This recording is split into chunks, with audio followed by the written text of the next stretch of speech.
Welcome back guys. आज पूरे जोश के साथ में शुरू करते हैं एक नया टॉपिक, लेकिन उसके पहले हम क्विक रिवीजन करते हैं कल के टॉपिक का। ठीक है।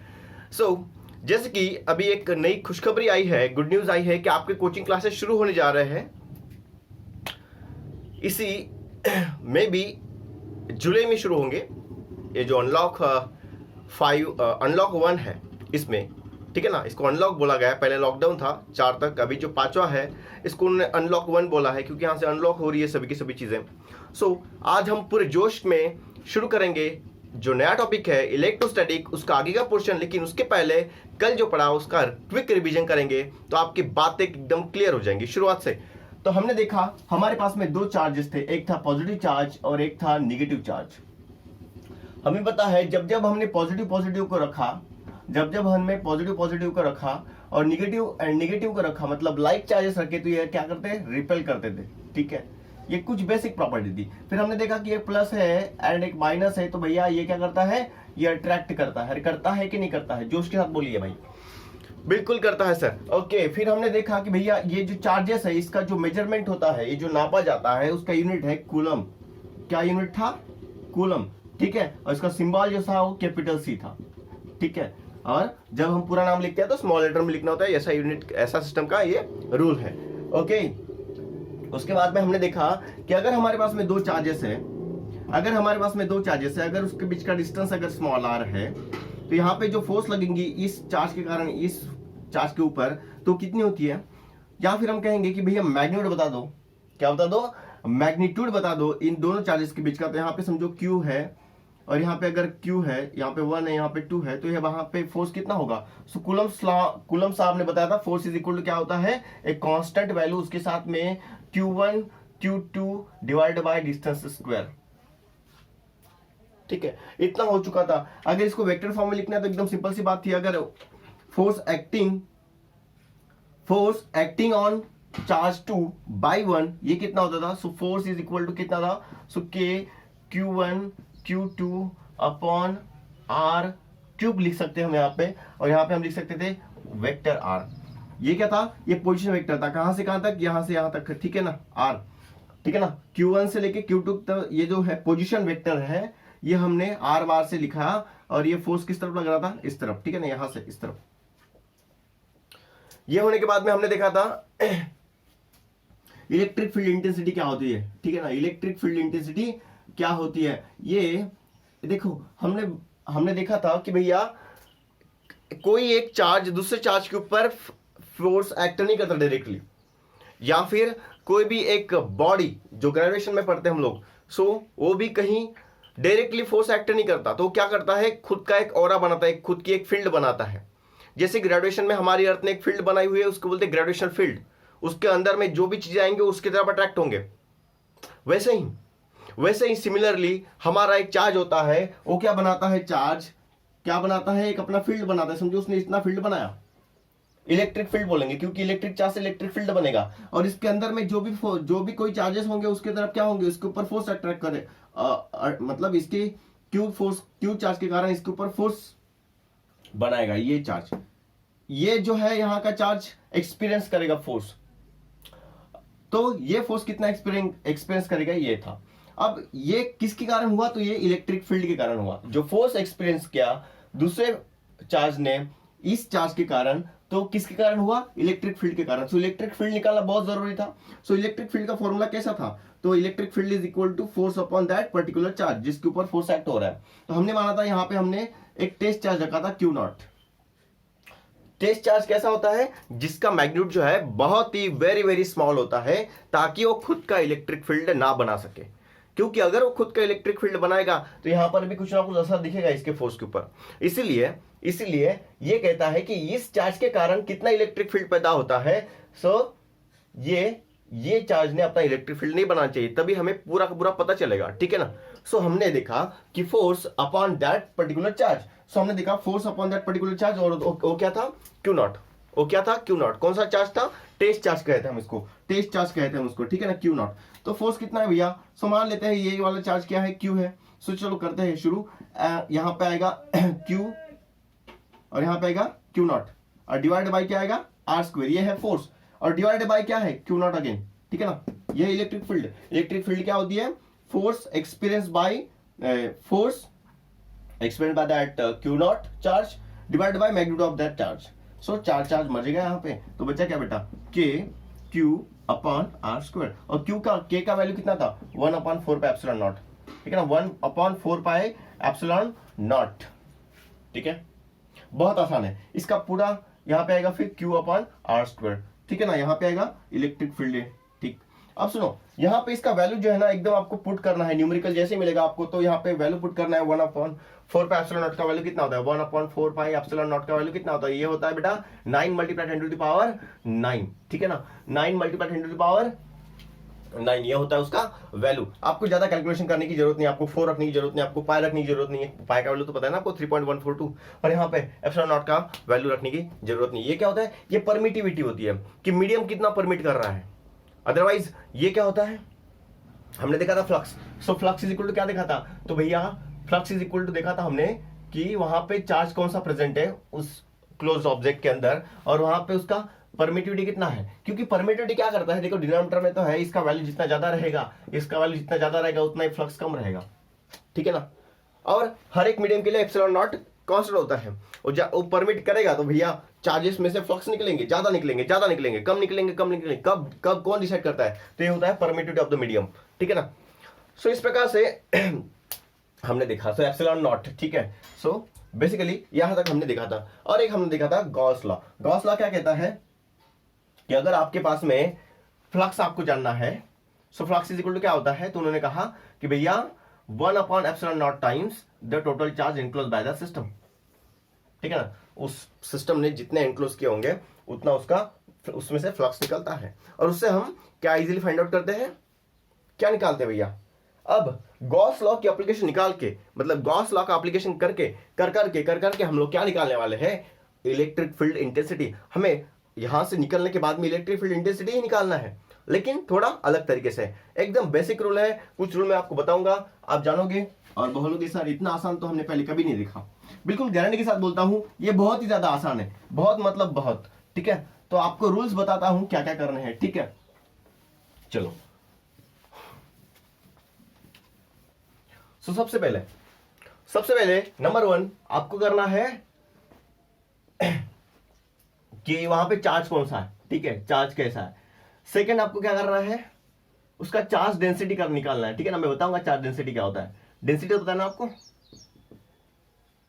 ठीक है। उसके बाद में आपको क्या करना है, उसके बाद में आपको करना है कि भैया गॉस लॉ के कारण, गॉस लॉ से phi is equal to epsilon Q upon epsilon naught लिखना है, ठीक है ना। आप क्यू की जगह पे फिर डेंसिटी लिख सकते हो, क्यू की जगह पे डेंसिटी लिख सकते हो, बाद में उसका एक फॉर्मूला बनेगा, ठीक है, अलग अलग बॉडीज के लिए। फिर आपको क्या करना है, एक गॉसियन सरफेस कंसीडर करना है। ये गॉसियन सरफेस कैसा होता है, एक सिमेट्रिक सरफेस होता है, ठीक है ना, एक सिमेट्रिक सरफेस होता है, बहुत बढ़िया है, बहुत प्यारा है, ठीक है। उसके बाद में क्या करना है आपको, एक गॉसियन सरफेस से आपको निकालना है फ्लक्स का वैल्यू, और वो कैसे निकालना है, इस तरीके से।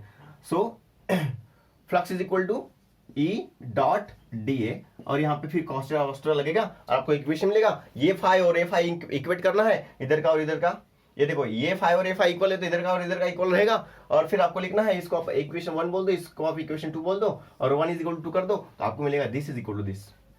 बहुत आसान है, बस ये इसी स्टेप से खत्म होता है, हर एक डेरिवेशन खत्म होगा। अभी पूरे जोश के साथ में एक नया टॉपिक शुरू करेंगे।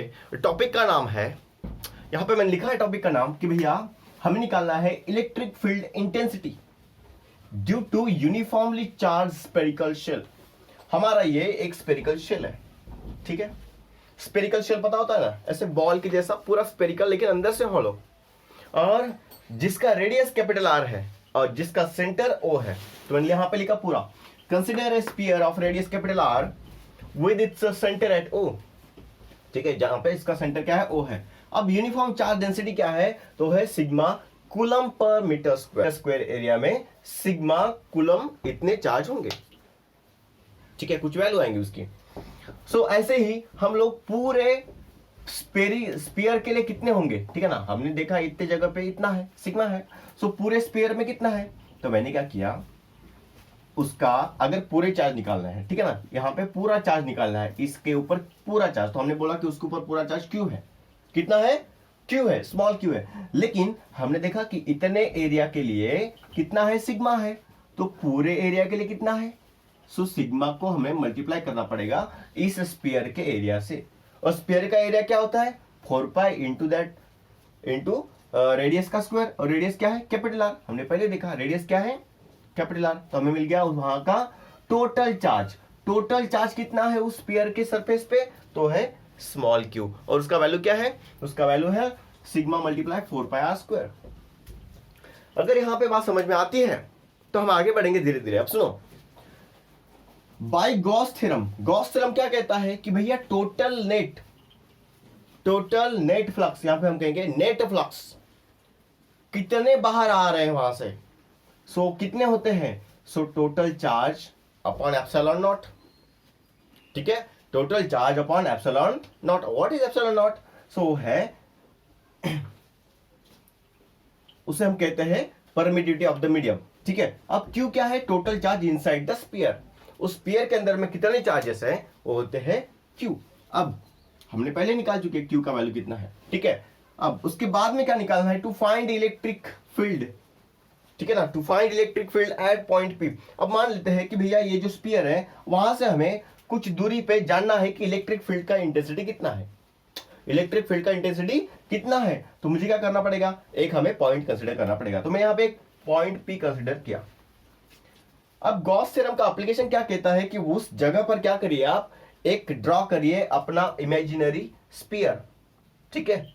अब ऐसा स्फीयर ही क्यों लिया, क्योंकि ये स्फेरिकल था, और इसका सिमेट्रिक कैसे निकालेंगे, देखो अगर ये स्फीयर होता और इसको सिमेट्रिक मैंने अगर ये निकाला होता रेक्टेंगल, तो क्या ये सिमेट्रिक होता है इसके सरफेस के साथ में, नहीं होता। उनका कहना है कि सरफेस के साथ में सिमेट्रिक रहे, तो उसके लिए उन्होंने क्या किया, उन्होंने स्फीयर ही कंसीडर किया। क्या कंसीडर किया, स्फीयर ही कंसीडर किया, और इस पॉइंट पे उन्होंने बोला कि भैया यहां से ऐसा निकालना है हमें, ठीक है ना, यहां से ऐसे निकालना है, इस पॉइंट पे इलेक्ट्रिक फील्ड इंटेंसिटी कितना है। इलेक्ट्रिक फील्ड इंटेंसिटी का फॉर्मूला क्या होता है, सो फोर्स अपॉन, वो तो बेसिक फॉर्मूला हो गया, और कहां से निकालते हैं, तो जो नया मेथड है तो मैं यहां पे लिखा, नया मेथड क्या था, हमें पहले चार्ज डेंसिटी डिफाइन करनी होती, कर दी हमने, गॉस लॉ लिख दिया, बस लिखना है, बाकी कुछ नहीं करना है। उसके बाद में Gaussian surface, yes Gaussian surface consider करना है, तो हमने ये गॉसियन सरफेस कंसीडर किया।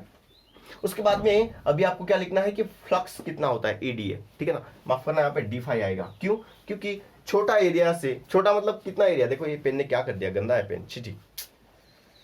तो यहाँ पे ये जो डी5 है ये छोटा फ्लक्स है, टोटल फ्लक्स कितना होगा, 5 होगा, टोटल फ्लक्स कितना होगा यहां से निकलने वाला, टोटल 5 होगा। सो हमने देखा कि छोटा एरिया हमने डीएस अगर कंसीडर करना है, छोटे दूर पे, कुछ दूरी पे जो हमने दूरी कंसीडर की, हमने यहाँ पे स्मॉल आर कंसीडर किया डिस्टेंस, और ये सरफेस के ऊपर, अब सरफेस कौन सा था, स्पेरिकल था, कौन सा था, स्पेरिकल सरफेस। अब स्पेरिकल सरफेस पे हमें छोटा सा एरिया कंसीडर करना है डीएस, ठीक है ना। सो डीएस में से कितना फ्लक्स पास हो रहा है, तो ये कैसा है पता चलेगा, तो हम कहते हैं कि डीएस में से डी5 फ्लक्स पास हो रहा है, ठीक है ना, डीएस में से डी5 फ्लक्स पास होता है। तो यहाँ पे आप डीए की जगह पे डीएस लिख सकते हो, क्योंकि आपने उसको डीएस बोला सरफेस एरिया को, ठीक है, कोई प्रॉब्लम नहीं है। तो यहाँ पे देखो अभी, to find electric field intensity at point P, इस पी पॉइंट पे इलेक्ट्रिक फील्ड इंटेंसिटी कितना होगा at a distance small R, a distance बहुत जरूरी होता है इलेक्ट्रिक फील्ड के लिए, डिस्टेंस बहुत जरूरी होता है, बहुत मायने रखता है। फ्रॉम पॉइंट ओ माने सेंटर, सेंटर से कितना दूर है, ठीक है, आर दूरी पे है। इमेजिन ए कॉन्सेंट्रिक स्फीयर, आपको एक कॉन्सेंट्रिक स्फीयर कंसीडर करना है, कैसा, कॉन्सेंट्रिक स्फीयर। हमेशा बोला है गॉस ने कि आपको हर बार आपको एक फिगर ऐसा डिफाइन करना है, आपको ऐसा एज्यूम करना है जो कॉन्सेंट्रिक हो प्रीवियस बॉडी के, ठीक है। सो हमने यहाँ पे क्या किया, स्फीयर था तो स्फीयर भी हमने लिया, ठीक है, उसका रेडियस कितना है, स्मॉल आर है। उसके बाद में क्या करना है आपको, ड्यू टू सिमेट्री, अब सिमेट्री है ना, ये बिल्कुल सिमेट्रिक है, ये एकदम सिमेट्रिक है पूरा हर जगह पे, और यहाँ से इसका डिस्टेंस भी सेम रहेगा आर, तो स्फीयर का डिस्टेंस यहाँ पे चेंज होने वाला है नहीं, यहाँ पर भी चेंज होने वाला है नहीं, यहाँ पर भी चेंज नहीं, हर जगह पे आर ही रहेगा, स्मॉल आर रहेगा, ओके। सो सेम एवरीवेयर, और उसका डायरेक्शन कैसे रहेगा, रेडियली आउटवर्ड, हर जगह पे रेडियली आउटवर्ड, क्योंकि ये पॉजिटिव चार्ज है, और पॉजिटिव चार्ज से क्या होता है, वो हमेशा दूर जाता है, हमेशा कैसे जाता है, दूर जाता है, हमेशा कैसे जाता है, दूर जाता है, हर बार दूर जाएगा, हर बार दूर जाएगा। अब सुनो, ये बदलने वाला है क्या, नहीं सर, क्यों, क्योंकि उसका डिस्टेंस जो है यहाँ पर आ रहे हैं, यहाँ पर आ रहे हैं, यहाँ पे आ रहे हैं। अब इसका सिग्मा जो है कांस्टेंट है, यहाँ पे टोटल चार्ज जो है क्यू है, तो यहाँ पे ई बदलने का कोई चांस ही नहीं है। तो अभी प्रॉब्लम कहाँ पे है, तो अभी प्रॉब्लम देखते हैं, ठीक है। अब angle between E and DS कितना है, इज जीरो। मैंने लिखा कि भैया, मैंने लिखा कि angle between E and DS is zero. अब ई और डीएस के बीच का एंगल क्यों जीरो बोला, देखो। अब सुनो, यहां से जो इलेक्ट्रिक फील्ड निकलेगी वो स्ट्रेट लाइन में निकलेगी, रेडियली आउटवर्ड, रेडियली आउटवर्ड, ठीक है। कैसे निकलेगी, रेडियली आउटवर्ड, ठीक है, ओके, रेडियली आउटवर्ड। अब एरिया भी सिमेट्रिक होगा, ठीक है ना, ये पूरा सिमेट्रिक है। सो यहाँ पे हमने अगर एरिया कंसिडर किया तो उसका जो एरिया वेक्टर रहेगा वो क्या होता है, परपेंडिकुलर टू द सरफेस। क्या होता है, परपेंडिकुलर टू द सरफेस। तो यहाँ से जो एरिया निकलेगा वो भी इसी डायरेक्शन में निकलेगा, क्योंकि वो भी परपेंडिकुलर है। सो ई का डायरेक्शन और डीएस का डायरेक्शन वो एक ही रहेगा, बराबर है, रेडियली आउटवर्ड है। सो एक ही पॉइंट से पास होगा और उस पॉइंट पे हमने एरिया कंसिडर किया, तो उसी पॉइंट पे जो एरिया रहेगा वो भी परपेंडिकुलर रहेगा, किसको, सरफेस को, ठीक है। सरफेस को एरिया वेक्टर कैसा होता है, परपेंडिकुलर, और ई भी कैसा गया, उसी डायरेक्शन में। तो हमें क्या मिला, हमें मिला कि भैया यहाँ पर जो ई है और जो डीएस है वो एक ही लाइन पे, तो angle theta is equal to 0 degree. अगर ऐसा होता ई का वैल्यू यहाँ पे होता और हमारा डीएस का वैल्यू यहाँ पे होता, ठीक है, तो मैं कहता कि एंगल थीटा है, लेकिन यहाँ पे एंगल कुछ ना कुछ होता, यहाँ पे तो एंगल 0 है क्योंकि वो एक ही लाइन पे है। तो मैंने बोला भाई 0 एंगल है तो cos थीटा की वैल्यू कितनी होती है, तो cos 0 पुट करेंगे। cos 0 डिग्री का वैल्यू कितना होता है, 1 होता है।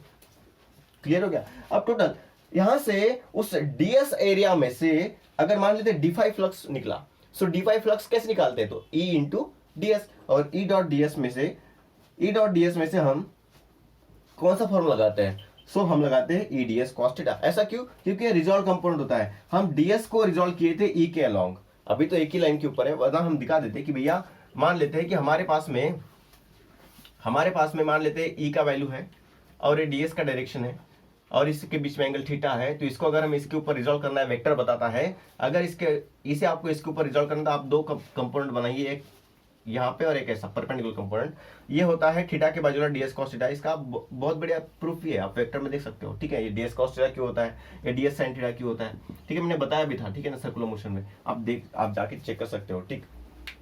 सो ये डीएस कॉस थीटा। अब यहाँ पे टोटल जो फ्लक्स है उस डायरेक्शन में कितना निकलेगा, तो ई डीएस कॉस थीटा, इतना फ्लक्स निकलेगा। तो मैंने यहाँ पे लिखा ई डीएस कॉस थीटा, लेकिन यहाँ पे कॉस थीटा का वैल्यू कितना है, तो कॉस थीटा का वैल्यू है कॉस 0 कितना होता है, 1। सो जैसे ही cos 0 1 हो गया तो eds बचा सिर्फ, ठीक है। सो हमारे पास में जब छोटा एरिया में से ds फ्लक्स पास हुआ तो उसका वैल्यू कितना था, eds। अब हर जगह पे उतना ही आएगा ना फ्लक्स, d5 हर जगह से कितना, d5 कितना निकलेगा, d5 निकलेगा। सो मैं क्या करता हूं ना, अगर मुझे टोटल फ्लक्स चाहिए तो मैं यहां पे लिखता हूं फ्लक्स नेट, टोटल फ्लक्स कितना। सो मैं ना ये d5 को इंटीग्रेट कर दूंगा, आई बात ध्यान में। मैं क्या करूंगा, d5 को मैं इंटीग्रेट कर दूंगा और यहां पे लिखूंगा भैया ये क्लोज्ड सरफेस है, ऑफकोर्स क्लोज सरफेस है, तो क्लोज सरफेस के लिए ये हम ऐसा सिंबल देते हैं इंटीग्रेशन का, ठीक है। सो ये हो गया हमारा d5, हम इसका इंटीग्रेशन करेंगे। अब d5 का वैल्यू कितना है, सो d5 का वैल्यू है eds, कितना है eds, तो यहां पे लिखूंगा क्लोज इंटीग्रल ऑफ eds। अब सुनो, e तो कांस्टेंट रहेगा तो e क्या आएगा बाहर, तो अंदर में क्या आएगा इंटीग्रल में ds। अब ds का वैल्यू कितना होगा, सो ds का वैल्यू कितना होगा, तो जितना सरफेस एरिया है, ठीक है, कितना सरफेस एरिया है। तो आप कहोगे अब हम बात किसकी कर रहे हैं, ds की। ds कहां पे, इस सरफेस पे। ये सरफेस कौन सा है, गॉसियन, और इसका रेडियस कितना है, स्मॉल r है।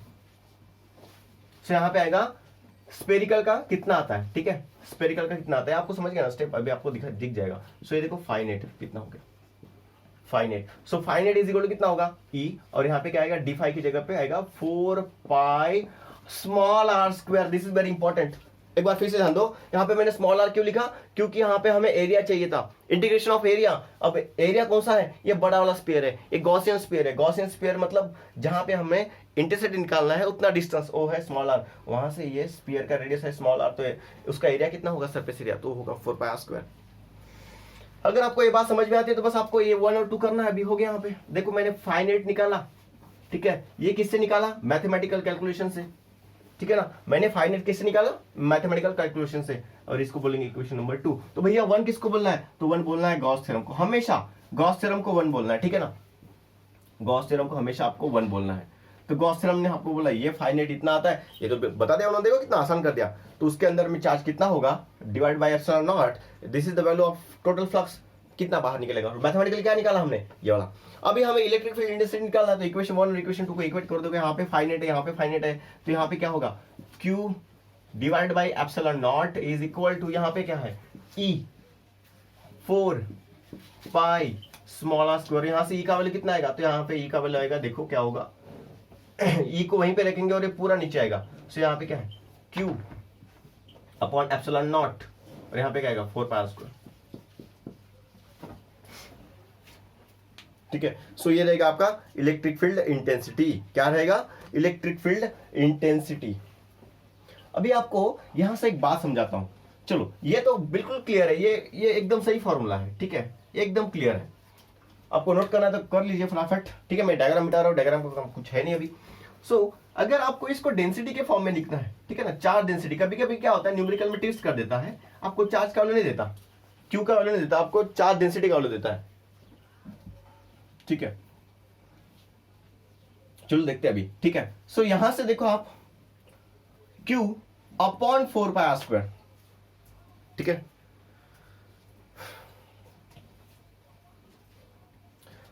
सो अगर आपको यहां से Q के जगह पे Q का वैल्यू रख सकते हो, ठीक है, Q के जगह पे Q का वैल्यू रख सकते हो, रखो यहां पे, तो क्या होगा, देखो, electric field intensity is equal to Q के जगह पे Q का वैल्यू और है sigma 4 pi capital R square. ठीक है ना, ये था स्फीयर के ऊपर का चार्ज, टोटल चार्ज Q कितना था, sigma into 4 pi R square upon epsilon naught 4 pi small R square. 4 pi cancel, तो यहाँ पे E इज इक्वल टू कितना मिला आपको। So electric field intensity at point P is equal to कितना है, ठीक है, सिग्मा, नहीं अभी ये पूरे स्पेयर के लिए हो गया, एट पॉइंट P के लिए नहीं, अभी पूरे स्पेयर में से कितना निकलेगा, इलेक्ट्रिक फील्ड इंटेंसिटी कैसा होगा। So E is equal to, ठीक है, E इज इक्वल टू कितना है, so E is equal to sigma capital R square upon epsilon naught upon R square, this is the value. ठीक है, एकदम simple है। क्या आपको बात समझ में आ रही है, क्या आपको ये पे डाउट है, अगर है तो आप कमेंट बॉक्स में लिखिए, अदरवाइज हम आगे बढ़ते भी थोड़ा सा। सो हमें जो वैल्यू मिला, हमें मिला E is equal to Q upon epsilon naught 4 pi R square. ऐसा ही वैल्यू हमें गॉस थ्योरम में भी मिला था, अगर आपको याद है तो। ठीक है, अब सुनो, याद है आपको पॉइंट चार्ज के लिए ऐसा वैल्यू आया था, सुबह में हमने देखा था कि नहीं देखा था, चलो मैं दिखाता हूं। ठीक है, हमने देखा था, क्या देखा था, सुबह में देखा था, यहाँ पे एक चार्ज रखा था हमने, समझो Q, इसका हमें Q नॉट के ऊपर कितना असर होता है, इलेक्ट्रिक फील्ड इंटेंसिटी निकालना है। तो हम निकाल लेते E इज इक्वल टू, याद करो, force upon magnitude of that charge. So magnitude है Q नॉट, फोर्स कितना था, कांस्टेंट K, Q नॉट, उसके बीच का डिस्टेंस समझो स्मॉल r है, अपॉन स्मॉल r स्क्वायर, और यहाँ पे Q नॉट। सो ये Q नॉट जब कैंसिल हो जाएगा तो यहाँ पे बचेगा K का वैल्यू 1/4 पाई एप्सिलॉन नॉट, और यहाँ पे आएगा Q अपॉन आर स्क्वायर, और ये है हमारा इलेक्ट्रिक फील्ड इंटेंसिटी। क्या सर, ये और ये तो सेम ही दिख रहा है मुझे, देखो 1/4 pi epsilon naught, 1/4 pi epsilon naught Q upon R square. मतलब क्या ये इन्होंने जो कंसिडरेशन किया था, तो जो ये स्पेयर था, जो चार्ज था, उसके अंदर में चार्ज नहीं थे, सरफेस के ऊपर चार्ज थे सभी के सभी। सो इस पूरे स्पीयर को क्या उन्होंने पॉइंट चार्ज कंसीडर किया, कंसीडर नहीं, क्या ये पॉइंट चार्ज जैसा एक्ट हुआ, क्या इसने पॉइंट चार्ज जैसा बिहेव किया, बिल्कुल सही सुना, ये जो स्पीयर है ना, इसने खुद को पॉइंट चार्ज कह के अपना इलेक्ट्रिक फील्ड फैलाया। ये एकदम सिंपल वैसा ही था जैसे पॉइंट चार्ज का वैल्यू था। सो पॉइंट चार्ज का वैल्यू और ये स्पीयर का वैल्यू सेम आता है, बाकी इसमें नहीं आता। लेकिन ये स्पीयर क्या समझता है कि मेरे जो चार्जेस है अंदर में कुछ नहीं है, अंदर का चार्ज का कोई लेना देना नहीं है, जो चार्ज है वो सरफेस पे है, और सरफेस अगर ये हम बड़ा सरफेस है तो इसको पॉइंट चार्ज कैसे करेंगे। देखो आप ग्रेविटेशन में पढ़ते हो, सो पॉइंट ऑब्जेक्ट कहते हैं उसको, उसका पॉइंट मास होता है कुछ ना कुछ। तो हम अर्थ को भी क्या करते हैं, कभी कभी पॉइंट मास कंसिडर करते हैं, जबकि अर्थ तो बहुत बड़ा है, लेकिन हम क्या कहते हैं, पॉइंट मास। सो सिमिलरली यहाँ पे जो पॉइंट चार्ज है, ये स्फीयर के अंदर में नहीं थे, बस हमने स्फीयर के सरफेस पे थे, तो ये जो सरफेस था पूरा, इसको हमने पॉइंट चार्ज कंसिडर किया। उसका टोटल चार्ज कितना था, Q। उसके कारण कितना इलेक्ट्रिक फील्ड इंटेंसिटी पैदा हुआ, तो E is equal to Q upon 4 pi epsilon naught R square, ये है वैल्यू, ठीक है ना, E का। अब उसका कहना क्या है, देखो दो कहने हैं उसके, ठीक है, कि भैया पहला फॉर्मूला उन्होंने केस 1 क्या बोला आपकी इसमें, सो केस 1 देखिए बहुत ही आसान है, प्यारा है। केस 1 में क्या कहा कि समझ लेते हैं कि आपका जो आपने जो डिस्टेंस कंसीडर किया यहां से ये स्मॉल r तक, आप वो कंसीडर मत करिए, आप ना इसी चार्ज ऑब्जेक्ट जो स्पीयर था, आपका चार्ज स्पीयर था, आपका जो चार्ज स्पीयर था उसका रेडियस जो कैपिटल R था उतना ही स्मॉल r कंसीडर करिए, मतलब ये ज्यादा डिस्टेंस पे नहीं, इसी पॉइंट पे बताइए E का वैल्यू कितना होगा। सो हमने देखना है अभी, तो हमने क्या कंसीडर किया, capital R is equal to small r, ठीक है।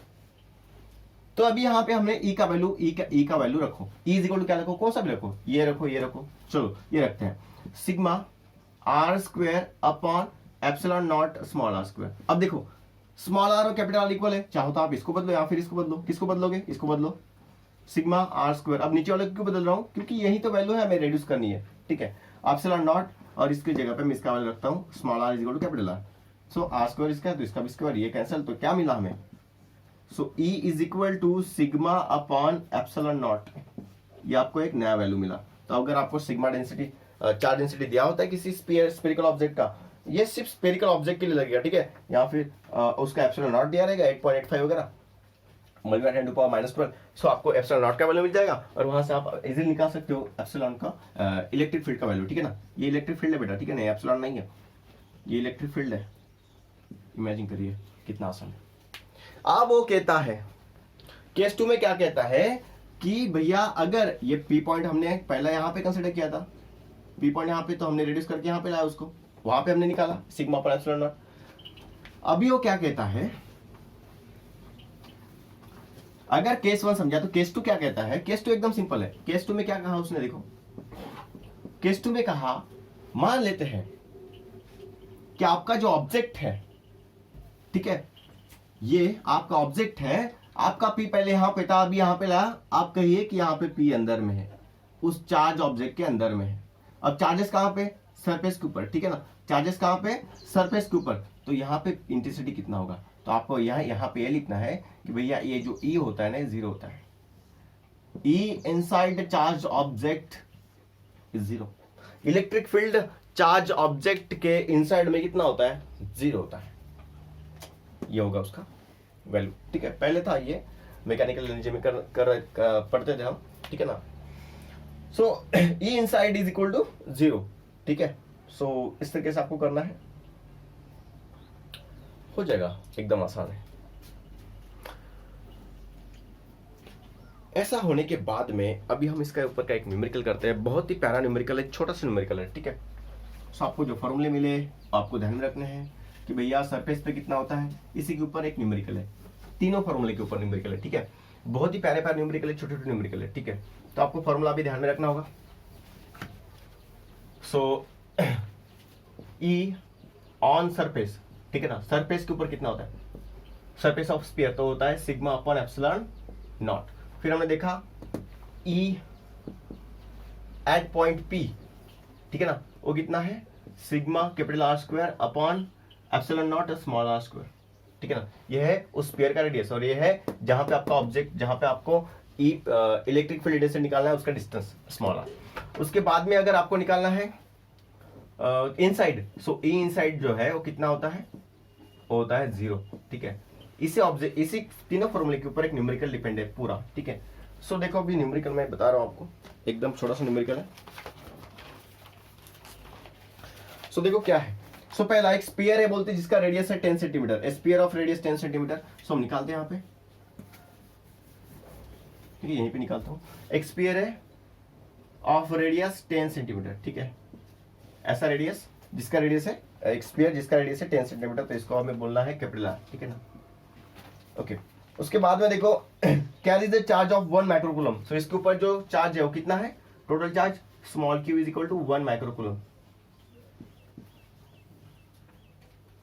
यहाँ पे जो टोटल चार्ज हो कितना है, 1 माइक्रोकूलम, ठीक है। उसके बाद में बोला कैलकुलेट इलेक्ट्रिक फील्ड, हमें क्या निकालना है, इलेक्ट्रिक फील्ड। तो हमें क्या क्या दिया, लिखता हूँ यहाँ पे कि रेडियस ऑफ दैट स्फीयर वो है 10 सेंटीमीटर, ठीक है। इसको आप मीटर में कन्वर्ट कर लीजिए, 10 मल्टीप्लाई 10 टू द पावर -2 आ जाएगा मीटर, रेडियस मिल गया।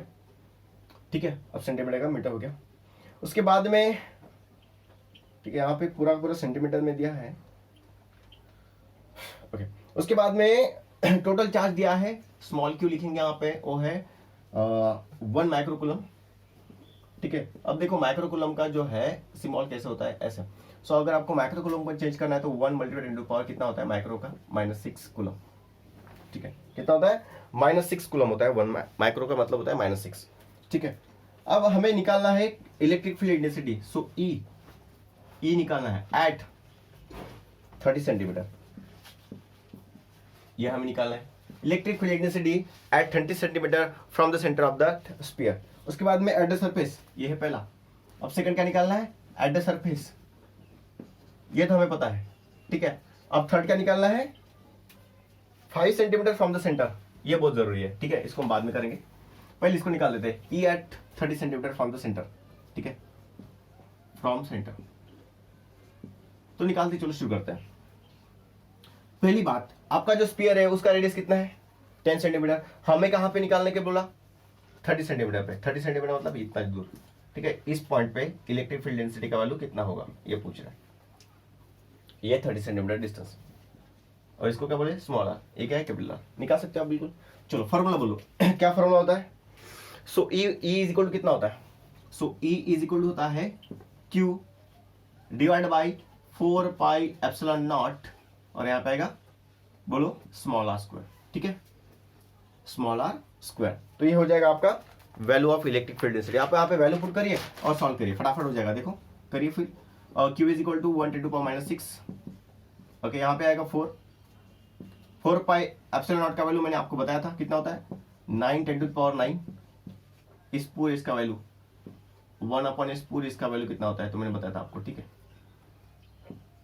इसका वैल्यू और डिवाइड बाय कितना है, आर स्क्वायर। आर कितना है, सो आर देखो कितना है डिस्टेंस, सो है 30 सेंटीमीटर। उसका क्या है, स्क्वायर। सो 10⁻⁻² जो था उसका क्या आएगा, स्क्वायर।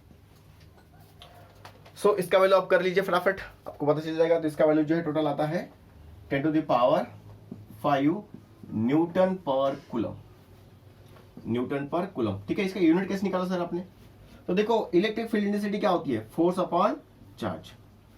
फोर्स कितना है, फोर्स होता है न्यूटन जितना, न्यूटन का वैल्यू, न्यूटन का यूनिट। ठीक है, न्यूटन में गिनते हैं उसको। और चार्ज क्या होता है, कूलम। सो न्यूटन पर कूलम, सिंपल था। अब एट द सरफेस क्या होता है, तो सरफेस पे देखो इतना होता है। सरफेस पे कितना होता है, सरफेस पे होता है सर इतना।